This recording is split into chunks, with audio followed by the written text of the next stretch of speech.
केंद्र के पास ही मौजूद रहती है। और यह किस काम आती है? तो यह कोशिका विभाजन में सहायता करता है। कौन? तारक काय। उसके बाद आगे चलते हैं। तो आगे है कोशिका का अगला भाग रसधानी, जिसे इंग्लिश में कहते हैं वैक्यूल। तो यह निर्जीव रचना है और इसमें तरल पदार्थ भरा होता है। तो वैक्यूल में क्या होता है? इसमें तरल पदार्थ भरा होता है। ज़्यादातर इसमें 90% तक पानी ही होता है, जो कि एक झिल्ली से घिरा हुआ होता है। तो आप देख रहे हैं सेल के अंदर यह है वैक्यूल। तो रसधानी में एक प्रकार का द्रव पाया जाता है जिसे कोशिका रस कहते हैं। और कोशिका रस में जल, खनिज लवण और कार्बोहाइड्रेट इत्यादि पाए जाते हैं।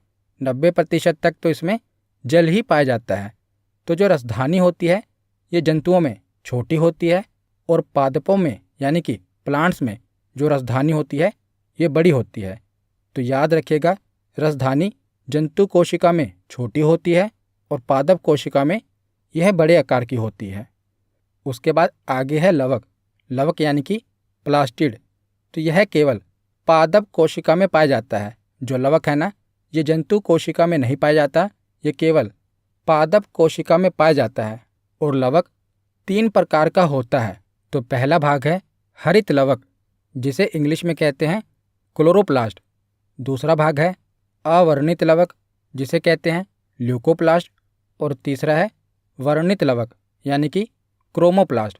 तो हरित लवक का क्या काम है? तो हरित लवक पौधों में भोजन का निर्माण करता है और ये पत्ती तथा तनों में पाया जाता है। इसके अंदर एक हरे रंग का पर्णहरित पाया जाता है और इसी की सहायता से पौधा प्रकाश संश्लेषण करता है। इसीलिए हरित लवक को पादप कोशिका की रसोई कहते हैं। तो पहले हमने देखा कि जो लवक होता है ये केवल पादप कोशिका में पाया जाता है।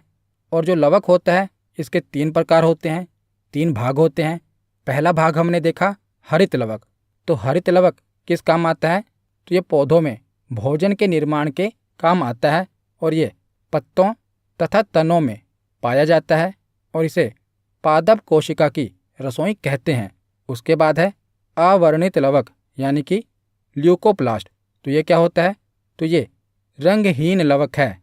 यह पौधों के उन भागों में पाया जाता है जहाँ पर सूर्य का प्रकाश नहीं पहुँचता, जैसे जड़ें हो गई या भूमिगत तना हो गया जो कि भूमि के अंदर है। तो यह किस काम आता है? तो ये भोज्य पदार्थों के संग्रहण करने वाला लवक है। तो जो अवर्णित लवक है ये कहाँ पाया जाता है? पहले तो ये रंगहीन लवक है जो कि जड़ें तथा भूमिगत तने में पाया जाता है और ये भोज्य पदार्थों के संग्रहण उनको इकट्ठा करने वाला लवक है। तीसरा लवक है वर्णित लवक, इंग्लिश में कहते हैं क्रोमोप्लास्ट। तो ये रंगीन लवक है। ऊपर हमने पढ़ा अवर्णित लवक, ये रंगहीन लवक था, परंतु जो वर्णित लवक है ये रंगीन लवक है और यह लवक रंग प्रदान करता है।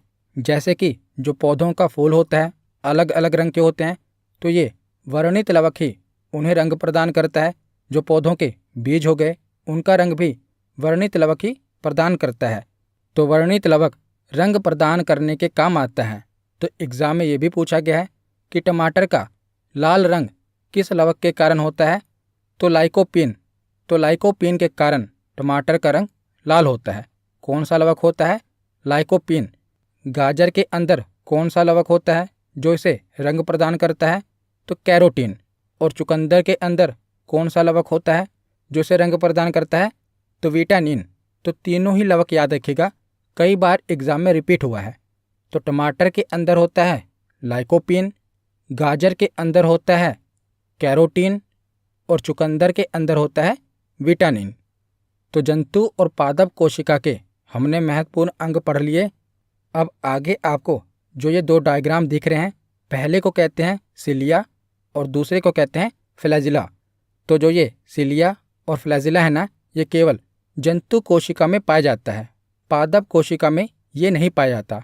तो जो आप देख रहे हैं सिलिया, इसके ऊपर छोटे छोटे बाल पाए जाते हैं और ये आप जो देख रहे हैं फ्लैजिला, ये पूंछ जैसी आकृति होती है। हमारे शरीर के ऊपर जैसे जो छोटे छोटे बाल होते हैं उसी प्रकार जो सिलिया आप देख रहे हैं और फ्लैजिला, ये केवल जंतु कोशिका में पाया जाता है। इनके ऊपर छोटे छोटे बाल होते हैं और फ्लैजिला की आकृति आप देख रहे हैं, इनके ऊपर भी पूंछनुमा आकृति होती है। तो एग्जाम में यही पूछा गया है कि सिलिया और फ्लैजिला किस कोशिका में पाया जाता है। तो ये केवल जंतु कोशिका में पाया जाता है, पादप कोशिका में ये नहीं पाया